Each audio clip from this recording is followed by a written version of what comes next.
Kenapa kepala negara atau pejabat-pejabat tingginya di Indonesia saat ini tidak berhadapan dengan rakyatnya langsung, seperti halnya yang kita lakukan saat ini? Ya sudah, sekali lagi, Presiden Negeri Sontoloyo ini ya udah kita turun tangan aja, kita saling mengingatkan sekali lagi. Dan tujuannya ini adalah kita semua memerlukan guidance, termasuk saya. Kita memerlukan arah, kita memerlukan visi misi yang sama. Kita memerlukan kolektif dream atau mimpi yang sama gitu ya, di tempat tidur yang sama, mimpi yang sama. Ini penting sekali untuk kita menjadi negara yang berdaulat. Baik sahabat semua, kita akan mulai.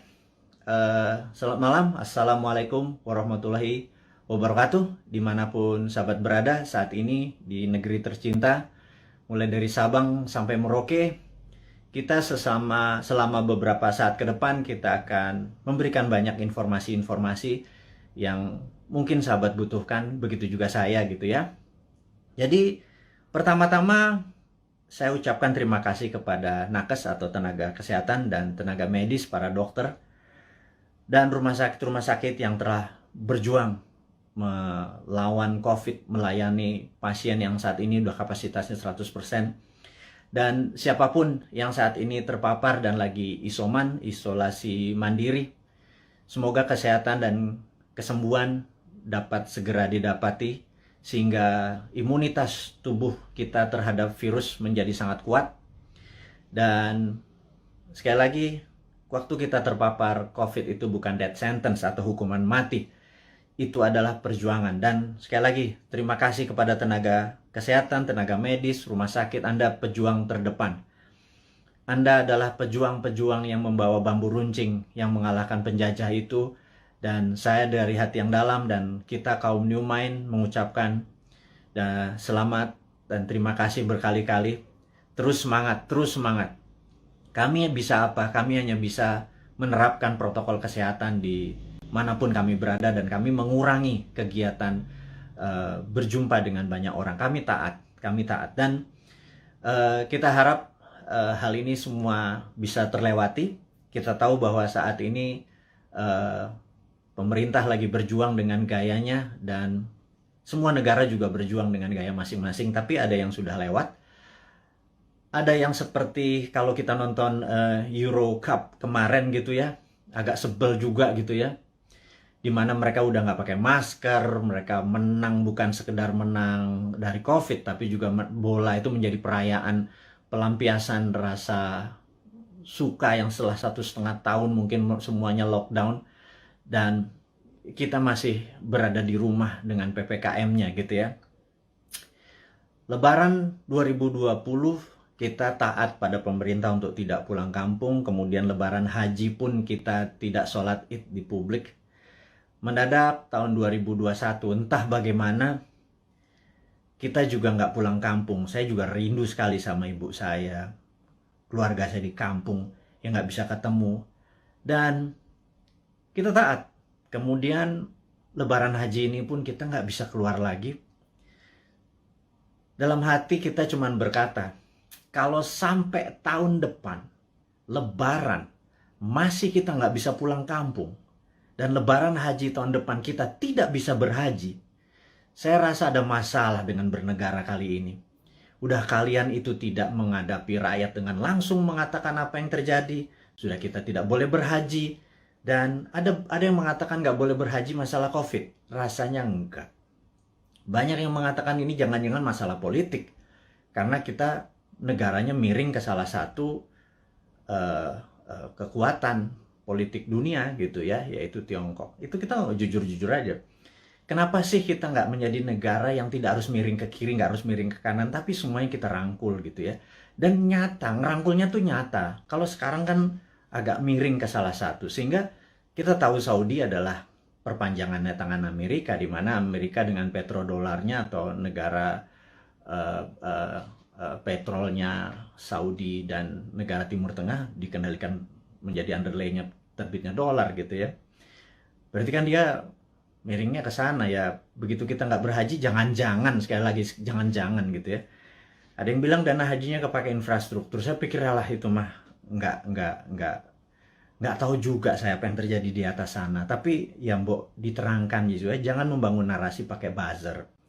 Buzzer sudahlah, udah masa lalu buzzer itu. Saat ini di DM kami di Bosman ini banyak buzzer-buzzer yang minta maaf, yang saya pikir no, kamu nggak usah minta maaf sama saya karena banyak keluarganya terpapar COVID juga gitu. Ternyata keluarga buzzer itu tidak anti, tidak kebal COVID juga, terpapar juga, dan ada yang meninggal juga. Akhirnya kapok juga jadi buzzer, kirain waktu jadi buzzer mereka tidak terpapar gitu ya. Nah, jadi udahlah, kita buzzer yang berjumlah ribuan itu nggak usah dipakai lagi. Buzzer itu nggak usah membunuh karakter-karakter orang yang ingin memberi saran ke pemerintah. Jadi saya mengingatkan bahwa pemerintahnya Pak Harto ya, banyak Pak Harto mendapat tentangan dari mahasiswa di tahun misalnya 73 di Malari dan lain sebagainya, Malapetaka 17 Januari dan lain sebagainya. Tapi apa yang Pak Harto lakukan, dia rangkul angkatan 66, 67, di angkatan 73, angkatan 80, semua dirangkul dan jadi menteri-menterinya dia. Ternyata mereka-mereka yang rebel terhadap pemerintahan dia waktu jadi menteri bagus semua gitu ya. Dan jadi saya sarankan, ini bukan saya ngarep jadi komisaris loh ya, bukan loh ya, nggak gitu-gitu amat gitu. Tapi kalau ada beda pendapat, coba didengarlah. Kita nih cinta tanah air kok gitu ya. Niat kita satu, niat kita bersatu gitu ya. Jadi janganlah dibangun narasi malah karakter kita dibunuh. Bahkan kemarin ada Anti Mardigu yang menyatakan kita pro komunis, cinta PKC, Partai Komunis Cina. Orang-orang nggak akan pernah impress dengan informasi seperti itu. Terus kita membangun bala muda, dianggap kita membangun pasukan kelima seperti Partai Komunis Indonesia dulu. Membangun kekuatan petani diminta bersenjatai. Kemudian sewaktu Bosman mengambil pasukan muda, teenagers, yang berusia 14 sampai 20 tahun ya, yang belasan tahun itu yang pendidikan Pancasilanya sedikit, yang mengetahui bela negaranya juga sedikit, terus kita bangun kekuatan dengan teen camp, bala mudanya kita bangun, summer camp 4 hari kita didik apa yang kita ajarkan di Lemhanas, kita ajarin ke anak-anak, kita ajarin disiplin militer, kita menjadikan anak-anak ini adalah patriotis nasionalis. Itu dicap untuk membangun kekuatan untuk anti pemerintah oleh buzzer-buzzer. Saya pikir Anda keterlaluan gitu ya.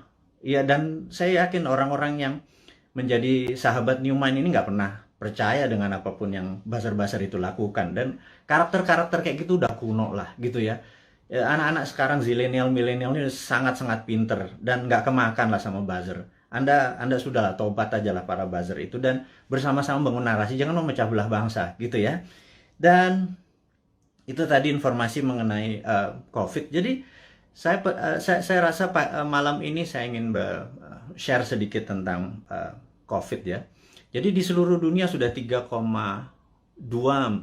miliar vaksin tersebar, dan sahabat saya di Amerika baru aja pagi tadi menelpon saya, jadi malam di sana, bahwa Amerika itu menarik, bahwa 49,1% adalah natural herd immunity, alias mereka terpapar dan sembuh sendiri. Kemudian 13 sekian persen menggunakan vaksin. Jadi kalau 49 tambah 13 mereka sudah hampir 70%, alias sudah kena herd immunity-nya. Jadi kalau 10% lagi divaksin dalam waktu 3 atau 4 bulan, kemudian Amerika sudah melewati herd immunity. Dan Eropa juga sama. Saya pernah menceritakan di video narasi bahwa pemerintah Belanda menyatakan menggunakan herd immunity, jadi benar-benar dilepas warganya, dikasih vitamin, dan sistem rumah sakit dikuatin dan dilindungi mereka-mereka yang rentan, ada komorbid dan usia tua. Dan terbukti bahwa sekarang negara-negara Eropa bahwa 40% menggunakan natural herd immunity, yang 20-30% pakai vaksin. Jadi vaksin minoritas, mayoritas adalah menggunakan herd immunity.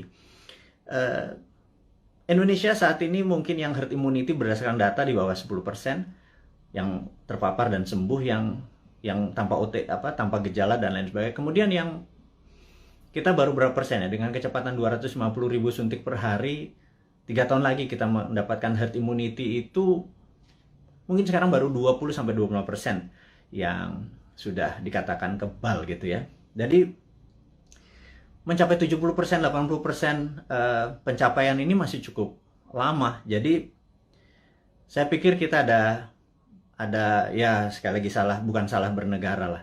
Keputusan kemarin tidak tepat, tetapi jangan sampai sekali lagi tahun depan menjadi tidak tepat. Kita udah 4 kali minus loh, kuartal 4 kali minus growth ekonominya 4 kuartal. Itu sebenarnya berat nanti ya. Sekarang kita bicara COVID dulu. Jadi Tiongkok saat ini sudah mencapai 70% juga imunitasnya, dan mereka mengatakan mereka pakai vaksin. Tapi sekali lagi, data dari Tiongkok saya nggak pernah percaya utuh, karena negara komunis itu memiliki propaganda. Malah feeling saya sekali lagi, rasanya Tiongkok menggunakan herd immunity juga, alias 40% dari populasi menggunakan natural herd immunity.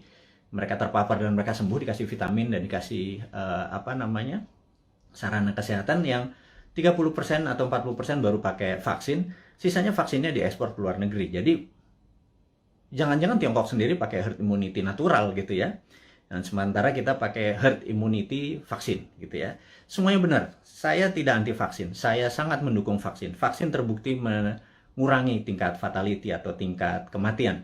Jadi divaksin itu penting, tetapi lebih penting lagi kalau herd immunity natural, kekuatannya natural alami gitu ya.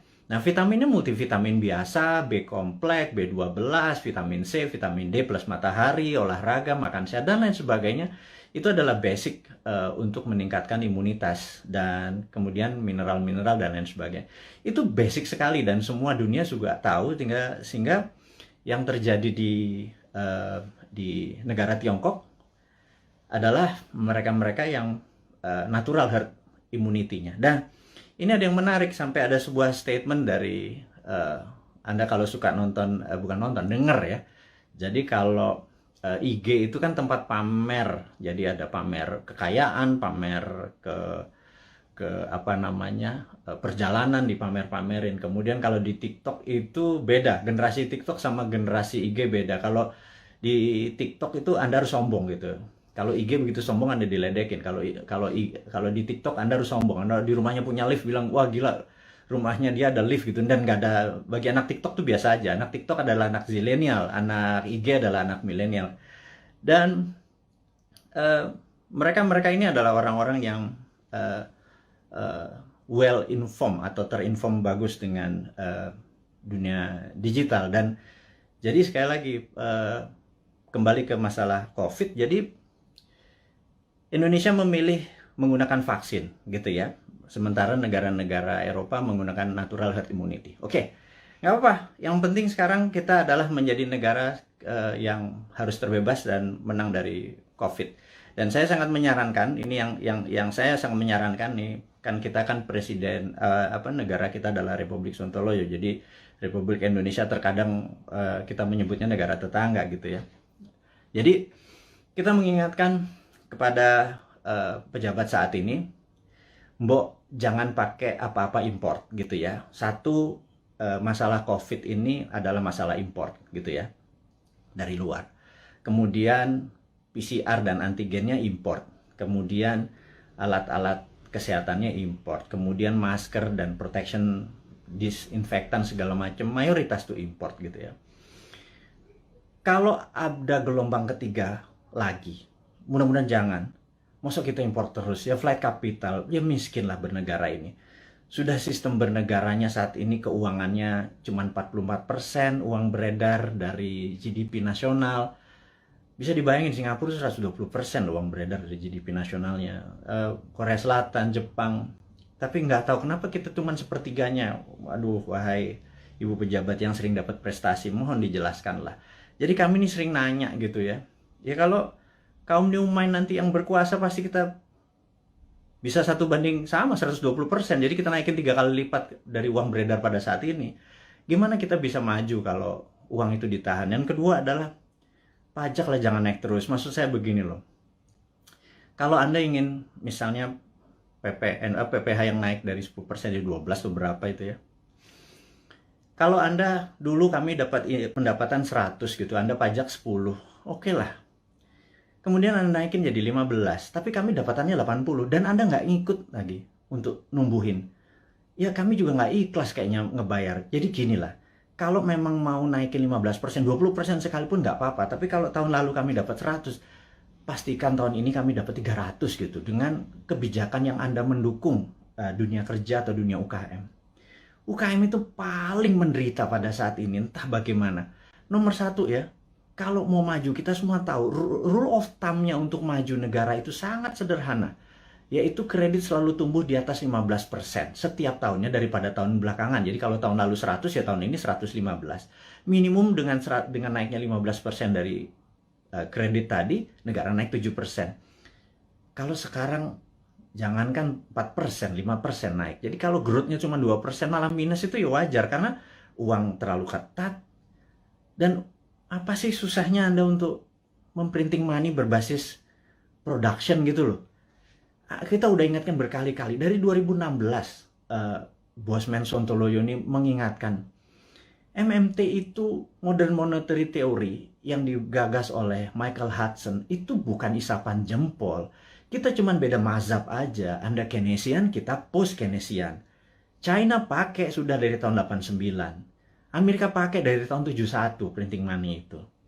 Terus negara Eropa, negara Jerman pakai semua. Ini untuk menyelesaikan masalah COVID ini ya, Tiongkok pun melakukan printing money saat ini. Dan kok kita malah minjem sih? Aduh, gimana sih? 6.500 triliun loh. Itu bunganya aja udah hampir 3.300 triliun. 300 triliun kalau buat beli obat itu selesai masalahnya, gratis semua, PCR gratis, antigen gratis.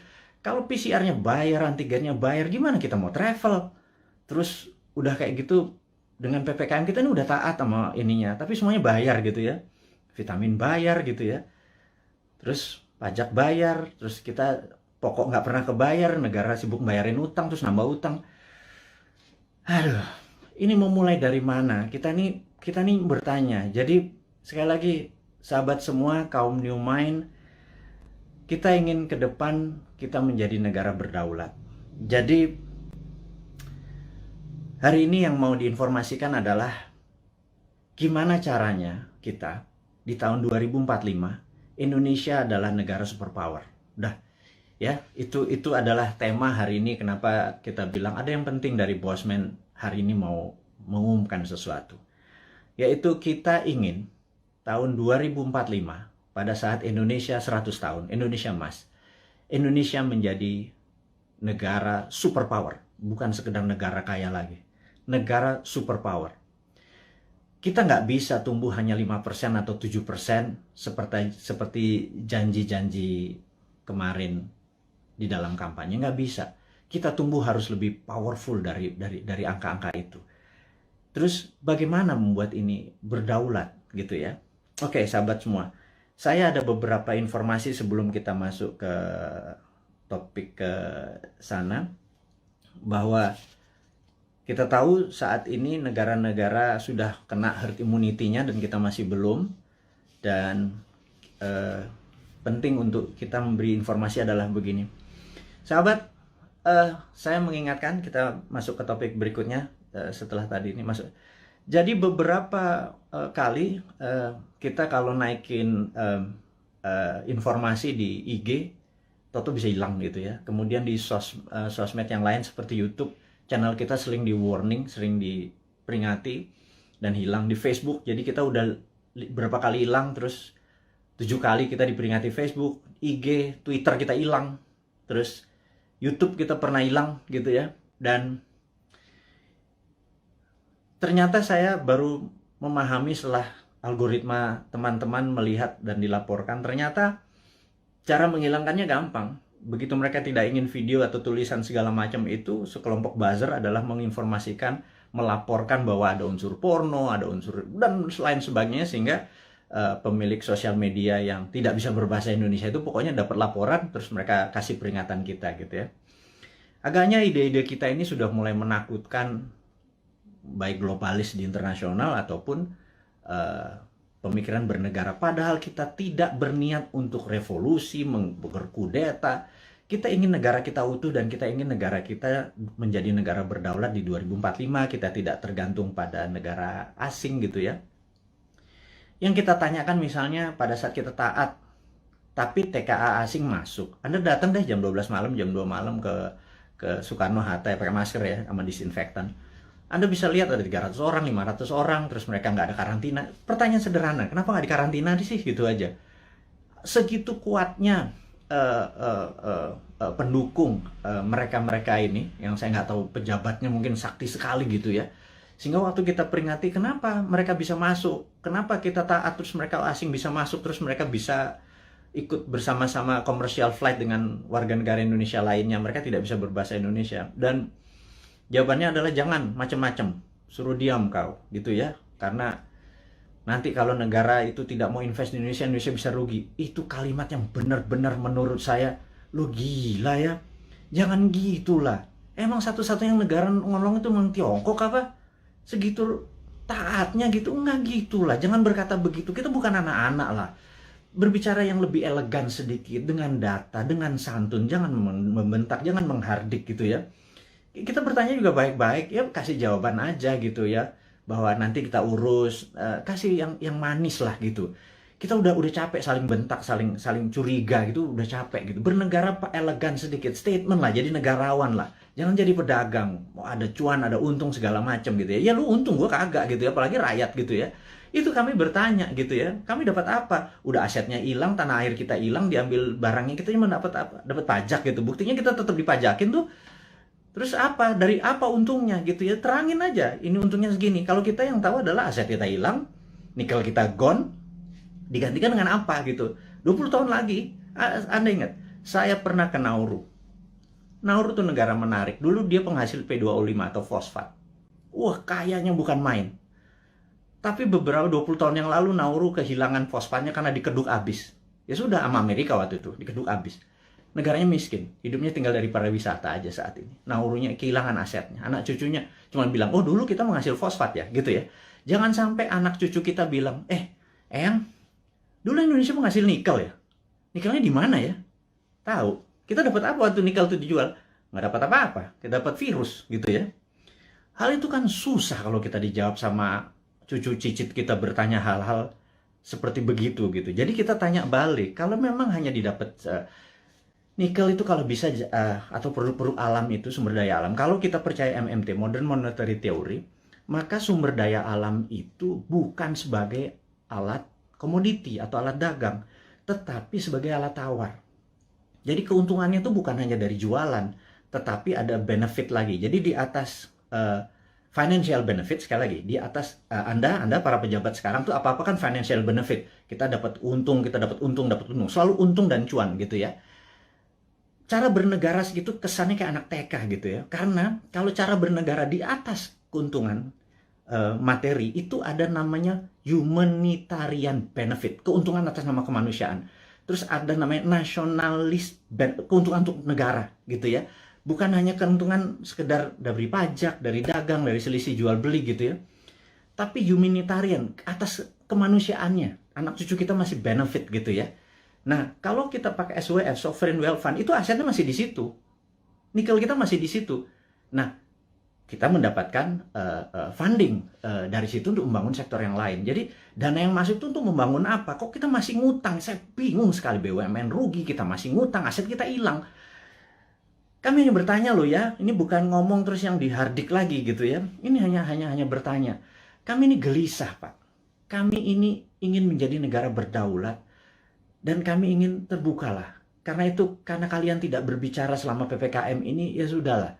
Kami aja lah yang muda-muda ini, yang punya ide new mind ini yang berbicara. Terus oposisi juga nggak bicara juga.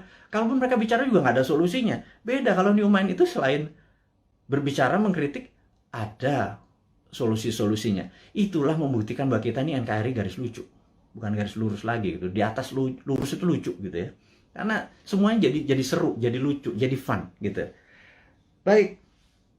Jadi mengingat video-video kita, informasi-informasi kita tuh sering ada caranya untuk tidak bisa beredar gitu ya. Jadi toto di atas 21 tahun, sehingga untuk video ini ditonton harus masukin password, harus masukin identitas yang lain sehingga tidak beredar kencang. Jadi gini deh, sahabat semua, saya dengan ini menyatakan Anda boleh upload seluruh video Bosman. masuk ke video Anda, masuk ke YouTube channel Anda, masuk ke sosial media Anda. Kalau Anda dapat AdSense, dapat uang dari iklan yang masuk, ambillah semua itu untuk Anda. Saya tahu ada sekarang ini udah puluhan saat ini yang menggunakan video-video Bosman masuk ke video mereka. Nggak masalah. Jadi bukannya kita bilang, lu pakai nama gue, pakai produk gue. Nggak ada. Karena di sini bukan uang yang kita harapkan dari kepentingan-kepentingan video-video tadi. Video tadi adalah untuk kesadaran bernegara. Jadi saat ini video Bosman hanya ditonton 1 juta viewer per hari. Dengan Anda, sahabat semua, ada 9.000 saat ini. Kalau Anda share atau upload satu aja, apalagi semuanya ya, ada 600, sudah hampir 600 itu. Dan Anda dapat financial benefit. Saya tahu, banyak sekali ada yang pernah lapor ke saya, terima kasih Pak, saya dapat 17 juta komisi fee dari AdSense YouTube bulan ini, dari video-video Bapak. Saya bilang, ambil lah, saya bilang kayak gitu. Itu Anda semua bisa benefit dari itu semua. Tapi poinnya adalah, jika suatu hari YouTube channelnya Bosman dan itu Bosman di drop atau di block atau di take down atau diapain lah, terserah. Misi-misi kita tetap tercapai. Sekali lagi, ini bukan masalah uang. Ini adalah masalah bagaimana mengedukasi supaya tahun 2024, pada saat Old Mind ini sudah di masa ujung pemerintahannya, kita bisa, ide kita diterima. Bosman bukan mau jadi presiden, gue mau jadi Lord. Jadi nggak ada cita-cita untuk, yang penting idenya. Ganti semua ide tua itu semua. Masuk kalau si A yang jadi tetap pakai IMF, si B yang jadi tetap pakai obornya Cina. Coba aja lihat sekarang yang di etalase di 2024. Semuanya pasti begitu jadi. Tanya deh, begitu jadi, pasti pakai itu lagi. Bernegaranya taat sama Amerika lagi, takut sama Tiongkok lagi gitu ya. Jadi, oke lah. Siapapun nanti yang jadi, mereka akan bilang, Bosman, gue ambil konsep lo ya. Karena ini membuat Indonesia berdaulat. Apa jawaban saya? Ambil, Jo. Gitu ya, kalau kita Manado nih. Ambil lah, kita bilang gitu. Nggak masalah. Karena ide kita, yang penting ide kita diterima. Nomor 1 kan MMT, Modern Monetary Theory, itu adalah printing money. Jadi pasti Bappenas kita adalah orang-orang yang mendesain bernegara ini 12 lapis. Nah, sahabat semua, apa itu desain 12 lapis? Jadi misalnya kita mau buat benang atau baju gitu ya. Baju kita kainnya dari mana? Benangnya dari mana, mau pakai polyester, mau pakai katun, 100% kapas. Terus kancingnya dari mana, mau pakai resleting dari mana, ada yang pakai batok, ada yang pakai plastik, ada yang segala macam itu kita bukan sekedar ini. Dan itu semua kita biayai, 12 level itu kita biayai, nanti distribusinya kemana, pakai jalanan apa, mobilnya apa, semua akan kita gunakan produk-produk lokal. Dan itu pakai printing money. Jadi printing money itu tidak bisa jalan sebelum project itu dihitung cost accountingnya, ya. Jadi John Bollard ini punya tulisan menarik, namanya Economic at War. Itu bukunya. Saya ini penggila buku, jadi hari ini kita baca tentang Economic at War. Jadi di tahun 45, pada saat sebelum perang, di tahun 36 sampai 39, pada saat Amerika dan sekutu Amerika, terutama Amerika dulu belum powerful sekali. Jadi negara-negara Eropa itu minta Amerika masuk. Terus apa yang dilakukan adalah mereka minta John Maynard Keynes, ada banyak sekali ilmuwan-ilmuwan, tokoh-tokoh ekonom di masa itu disuruh menghitung cost accounting. Berapa kilogram, berapa ton besi dibutuhkan, ferro, berapa untuk buat amunisi, untuk buat baju, untuk buat makan, itu dihitung cost accountingnya, untuk buat pesawat, buat tank, buat mobil, buat dan lain sebagainya, dihitung cost accounting. Berapa modalnya, terus dari mana barangnya, dirinci. Syaratnya sederhana. Churchill waktu itu sangat sederhana. FDR juga, Franklin Delano Roosevelt juga perintahnya sama. Ini dua Inggris sama Amerika memang kompak banget. Mereka cuma bilang, berapa biayanya untuk kami menang perang? Perang itu ada perang sama Jepang dan perang sama Jerman gitu ya. Mereka menghitung totalnya sekian billion dolar. Itu angka dari langit, billion dolar. Begitu mereka printing money, udah. Underlay-nya adalah alat-alat perang tadi gitu ya. Ada inflasi? Nggak ada gitu ya. Makanya saya bilang printing money kok ada inflasi. Saya bilang, lu sekolah di mana sih? Segitu takutnya sama printing money gitu ya. Printing money itu ditakuti kalau tidak ada production yang dibuat gitu ya. Tapi kalau, nah, bukunya baca, namanya The Economic at War. Jadi The Economist at War. Jadi orang-orang memenangkan perang tuh ekonom yang memenangkannya gitu ya. Nah, jadi sama, kita nanti akan sama juga.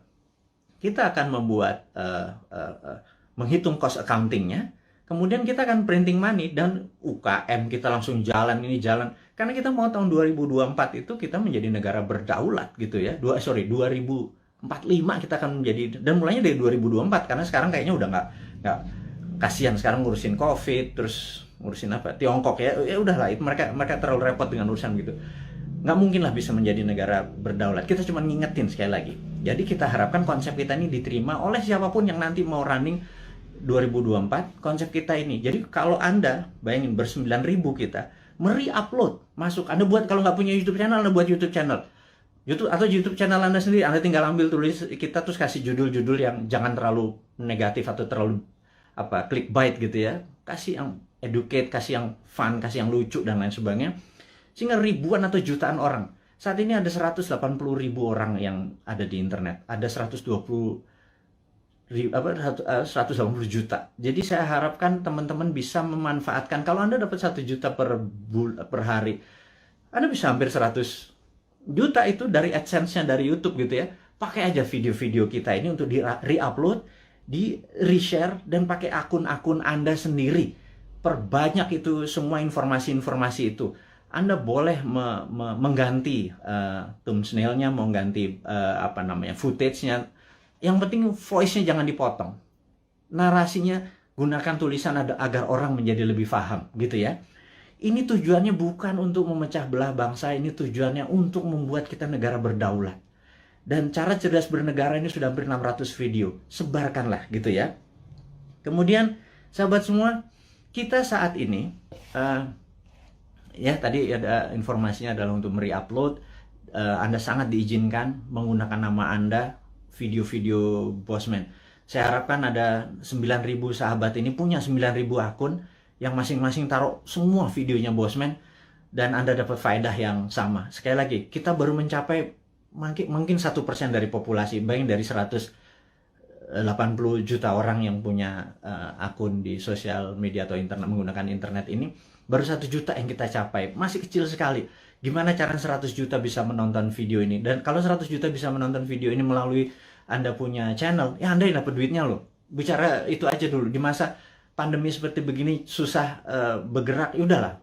YouTube channelnya Anda aktifkan gitu ya. Mudah-mudahan jadi faedah ini bersama. Dan saya mengingatkan bahwa saat ini kita tahu bahwa kita berperang, dunia saat ini berperang.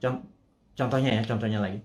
Bisa dibayangkan bahwa di dunia yang Perang Dunia Pertama, yaitu tahun 1914 sampai 1918, 4 tahun. Itu Perang Dunia 1. Kemudian Perang Dunia Kedua 40 sampai 45, 5 tahun. Dan kita tahu 2016 waktu Trump menyatakan menjadi presiden, 2017 Trump declare war ke Tiongkok. Tapi bukan world war, bukan perang dunia, tetapi adalah economic warfare dengan salah satu strateginya menggunakan trade war, perang dagang. Itu terjadi, dan begitu itu terjadi maka di tahun 2017 sahabat semua ingat, kita mengingatkan dengan waktu itu belum pakai YouTube. Di 2019 kita mengingatkan bahwa everything start with the economic warfare, diakhiri dengan military war gitu ya. Dan di tahun 2020 untuk menjatuhkan Trump, globalis dan Demokrat Amerika menggunakan tool yang namanya biological warfare, yang namanya COVID, untuk menyerang Amerika. Dan pada saat itu yang disarankan oleh mereka menggunakan masker, tapi Trump punya analisa sendiri bahwa kalau peristiwa dari Spanish flu itu ada 3 gelombang. Jadi gelombang pertama tertinggi, kedua agak rendah, ketiga terendah. Tapi virus pertama itu paling lemah, kemudian agak kuat, terakhir yang paling kuat gitu ya. Nah, jadi pada saat terlemah ini semua orang terpapar aja supaya tingkat herd immunity-nya tercapai. Dan yang terjadi oleh Trump dilakukan adalah dibebasin aja, toh mereka punya operating sistem dari kesehatannya terbaik di dunia. Dan ternyata terbukti sekarang 49%, 49,1% di Amerika menggunakan herd immunity natural. Dan ini adalah, ya tapi sekali lagi Trump kalah dengan 4 negara bagian yang dalam tanda petik dicurangin katanya. Tapi itu negara Amerika, bukan negara kita. Tapi dia adalah salah satu polisi dunia yang berkepanjangan. Ternyata Biden ini mengambil konsepnya Trump untuk masih berperang juga dengan Tiongkok. Jadi, dan itu adalah perang dunia negara. Kita nggak ikut-ikutan. Tetapi kita di dunia ini perang dengan makhluk yang tidak kelihatan yang namanya virus corona atau COVID gitu ya. Jadi begitu dunia saat ini menjadi satu rasa dan perang bersama, inilah yang menarik. Bahwa kita harusnya sudah menggunakan war mode atau economicnya at war. Jadi ekonomi itu ada 3, economic at normal condition, economic at crisis, dan economic at war. Jadi harusnya bernegara itu pakai economic at war. Sayangnya sekali lagi mereka nggak paham saat ini, old mind yang berkuasa ini nggak paham bahwa ekonomi at war tuh gimana ya gitu ya. Sekali lagi, aduh, itu kadang-kadang kita mengelus dada gitu ya, kok ya beda lagi strateginya, ya nggak pakai ngutang jelasnya gitu ya.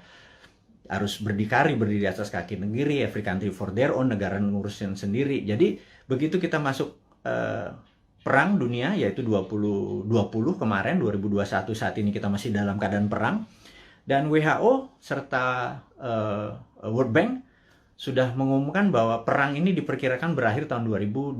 Jadi perang ini masih panjang, sahabat semua. Perang ini kan perang besar itu kan ada battle perang, pertempuran kecil gitu ya. Ini masih banyak di Jawa sekarang, di Bali itu masih ada pertempuran kecil.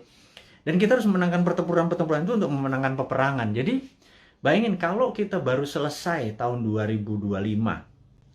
Jadi baru sebagian yang tahun 2022 lepas sebagian, 2023 lepas sebagian, dan lain sebagainya. Nah, kalau melihat kayak gini mood-nya atau apa ya, cara bernegara saat ini tidak juga memahami ini World War III, perang dunia ketiga, karena perang benar, semua negara perang kok masih nggak declare juga sebagai perang dunia. Ini akan berbahaya bernegaranya. Jadi ya udah, kita sebagai kaum Sontoloyo mengingatkan kaum New Mind ini, Presiden Republik Sontoloyo mengingatkan kaum New Mind, sahabat semua, ini adalah war mode gitu ya. Sahabat semua, ini adalah World War III. Sahabat semua, kita harus kompak. Sahabat semua, kita harus membangun kekuatan bersama gitu ya. Sahabat semua, kita nggak usah bergantung pada negara lain. Kita bergantung pada kekuatan tanah air sendiri. Nah, gimana cara bergantung pada tanah air sendiri nih? Nah, ini informasi berikutnya mau diumumkan. Jadi sahabat semua, kalau Anda punya UKM, sekali lagi, Anda punya UKM, Anda perlu dana. Saat ini di Santara ada sekitar 2 triliun dana dengan 280.000 investor receh ya. Sederhana ya, 280 investor tuh anggap masing-masing naruh 10 juta rupiah aja untuk invest di portfolio keuangannya, mau invest di UKM Anda. Jadi kalau 10 juta dikali 280 itu 2,8 triliun. Jadi ada 2 triliun. Sahabat semua, kalau Anda punya UKM, Anda perlu dana. Anda lihat di IG, di wall IG, maka di situ udah ada informasi, kirimkan Anda punya, ada 7 persyaratan, Anda perlu uang berapa, apa yang Anda butuhkan, bisnis Anda seperti apa, dan lain sebagainya, dan kita akan review di 280.000. Dan bagi Anda yang saat ini bingung mau ngapain, bisnis baru kan susah, tapi kalau Anda punya uang, Anda join sebagai investor untuk membantu UKM. Jadi Santara adalah penghulu untuk menghubungkan si cowoknya adalah si investor, si ceweknya adalah si UKM. Dan saat ini Santara adalah perusahaan terbesar dan nomor 1 leading di perusahaan urun dana, ECF, Equity Crowdfunding, dan ini adalah kontribusi dan itu adalah kontribusi dari komunitas kita New Mind ini untuk membangun ekonomi Indonesia. Itu base-nya MMT kita kan pro pada UKM, pro pada bottom of pyramid. Jadi bukan yang piramid di atas, kita pro pada bottom of pyramid. Ini membuktikan bahwa kita bukan cuma konsep doang. Beginilah cara kita bergandengan tangan. Jadi tadi ya, nomor 1 kita re-upload, kemudian re-share apa yang kita punya informasi. Kedua adalah yuk gandengan tangan untuk membangun UKM. Karena UKM ini yang kuat terhadap masalah krisis ekonomi. Inilah yang membuat Indonesia nanti take off di 2045 adalah kekuatan UKM yang 40-50 juta itu. Tapi UKM itu mungkin kita bagi 3, ada kecil, mikro, kecil, dan menengah. Saat ini mungkin kita yang menengah dulu ya, ngapunten.